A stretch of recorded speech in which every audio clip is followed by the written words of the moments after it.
नमस्कार दोस्तों, मेरा नाम है ध्रुव विश्वास और आप देख रहे हो क्विक नॉलेज। आज हम बात करने वाले इंडिया के लिए इजराइल और ईरान, इन दोनों कंट्री के अंदर इंडिया के लिए कौन ज़्यादा इम्पोर्टेंट है, ये जानने के लिए सबसे पहले हमें ये जानना होगा इन दोनों कंट्री से इंडिया को क्या मिलता है, इकोनॉमिक क्या फ़ायदा होता है। क्योंकि इंटरनेशनल पॉलिटिक्स में दोनों कंट्री के अंदर जो रिलेशन होती है वो अल्टीमेटली इकोनॉमिक इंटरेस्ट के ऊपर डिपेंड करते हैं। तो सबसे पहले हम देखेंगे इसराइल के अंदर इंडिया की क्या इंटरेस्ट छुपा है, इसराइल से क्या मिलता है इंडिया को। तो देखो, इसराइली जो टेक्नोलॉजी होती है वो पूरी दुनिया में मशहूर है, ठीक है। इसराइल टेक्नोलॉजी में सबसे आगे है, बहुत आगे है। यहाँ तक कि इंडिया में डिफेंस में बहुत से इक्विपमेंट हम लोग इसराइल से परचेस करते हैं, क्योंकि इसराइली टेक्नोलॉजी बहुत ही बेहतरीन होते हैं। और तो और भारत सरकार इसराइल के साथ मिलके साइंस एंड टेक्नोलॉजी में बहुत से चीज़ों पर काम भी कर रहा है, और इंडिया को इसराइल की टेक्नोलॉजी की बहुत ज़्यादा ज़रूरी है। दूसरी तरफ इसराइल में ज़्यादातर सूखा एरिया है, ड्राई एरिया है। इसराइल में पानी की कमी है, लेकिन फिर भी इसराइल अपनी टेक्नोलॉजी का सही इस्तेमाल करके ड्रिप इरिगेशन, वाटर मैनेजमेंट, ये सब करके अपनी जो फार्मिंग है उसे बहुत अच्छी तरीके से कर रहा है। और आपको पता है इंडिया में ज़्यादातर लोग अभी भी एग्रीकल्चर और फार्मिंग के साथ जुड़ा हुआ है, तो इसलिए भारत सरकार इसराइल के साथ मिलके एग्रीकल्चर में भी डेवलपमेंट करने की कोशिश कर रहा है। एग्रीकल्चर में नए नए टेक्नोलॉजी की यूज़ करके एग्रीकल्चर को और भी ज़्यादा बेहतर बनाने की कोशिश कर रहे हैं, और तो और इससे इंडियन किसानों का बहुत ज़्यादा फ़ायदा होगा। और इसलिए भारत सरकार एग्रीकल्चर में भी इसराइल के साथ मिलके बहुत से क्षेत्रों पर काम भी कर रहा है। इसराइल एक छोटी सी कंट्री है, फिर भी इंडिया और इसराइल की जो ट्रेड रिलेशन है वो देखोगे तो वो है 2014 के डेटा के अनुसार 4.2 बिलियन यूएस डॉलर। इसमें से इसराइल इंडिया को एक्सपोर्ट करते 2.2 बिलियन और इंडिया इसराइल को एक्सपोर्ट करते 2.3 बिलियन यूएस डॉलर। तो समझ सकते हो ये 2014 की डेटा है, लेकिन अभी 2021 में कम से कम ये जो आंकड़ा है ये डबल हो गया होगा अभी तक। और तो और इंडिया को अगर चाइना और पाकिस्तान को काउंटर करना है तो हमें इजरायली टेक्नोलॉजी और इसराइल की बहुत ज़्यादा ज़रूरत है। इंटरनेशनल फॉर्म, यूनाइटेड नेशन, हर जगह इसराइल इंडिया को सपोर्ट करते हैं, इंडिया की फेवर में ही ज़्यादातर बात करती है, और इंडिया और इसराइल की रिलेशन बहुत ही ज़्यादा बढ़िया है। अब बात आता है ईरान। ईरान में इंडिया का कौन सा इंटरेस्ट छुपा है, ईरान क्यों इम्पोर्टेंट है इंडिया के लिए।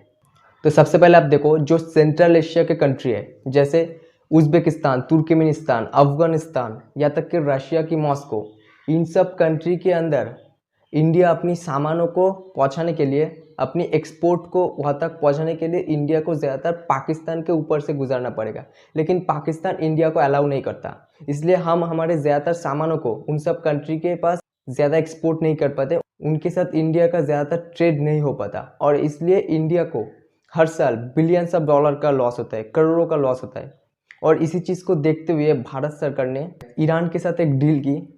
इस डील के तहत भारत सरकार ने ईरान में एक पोर्ट बनाया जिसका नाम है चाबहार पोर्ट, और इस चाबहार पोर्ट को लेकर इंडियन गवर्नमेंट का बहुत ही बड़ा एम्बिशन है, बहुत बड़ा सपना है भारत सरकार का। भारत सरकार ने बहुत ज़्यादा इन्वेस्टमेंट भी किया है, और तो और भारत सरकार ने ईरान और अफगानिस्तान के गवर्नमेंट के साथ मिलकर इस चाबहार पोर्ट से लेकर अफगानिस्तान के काबुल तक एक रेलवे लाइन भी बिछाएगा, जिससे सामानों को आसानी से अफगानिस्तान तक पहुंचाया जाए।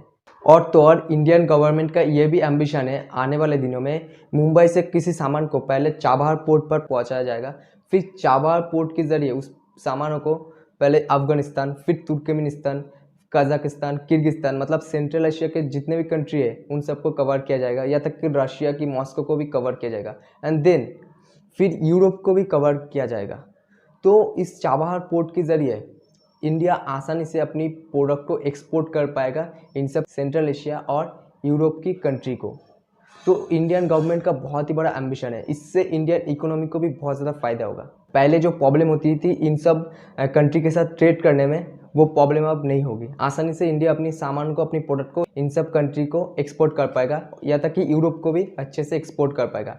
तो इसलिए चाबहार पोर्ट बहुत ज़्यादा ज़रूरत है इंडियन गवर्नमेंट को, और इंडियन गवर्नमेंट ने बहुत ज़्यादा इन्वेस्टमेंट भी किया है इस चाबहार पोर्ट पर। ईरान के ऑयल बहुत ज़्यादा सस्ते पड़ते हैं भारत सरकार को दूसरे कंट्री के मुकाबले, लेकिन यूएस के सैंक्शन की वजह से भारत सरकार ईरान से ऑयल नहीं खरीद पा रहा है अभी के टाइम पे। लेकिन आने वाले दिनों में यूएस का सैंक्शन अगर ईरान से हट जाता है तो फिर से इंडिया ईरान से ऑयल खरीदना शुरू कर देगा। लेकिन अभी के लिए इंडिया ईरान से ऑयल नहीं खरीद पाता है और इसलिए ईरान और इंडिया का जो ट्रेड है वो पहले से बहुत ज़्यादा कम हो गया है। और इजराइल और ईरान का जो रिलेशन है वो इंडिया और पाकिस्तान की तरह ही है। ये दोनों एक दूसरे के जान के दुश्मन हैं।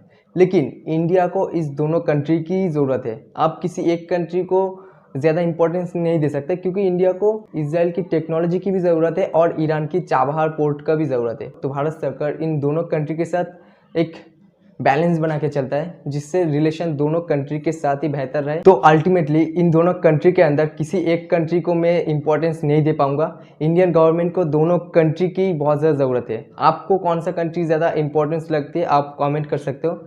खैर आज के लिए इतना ही। आई होप इस वीडियो से आपको कुछ जानने को मिला होगा।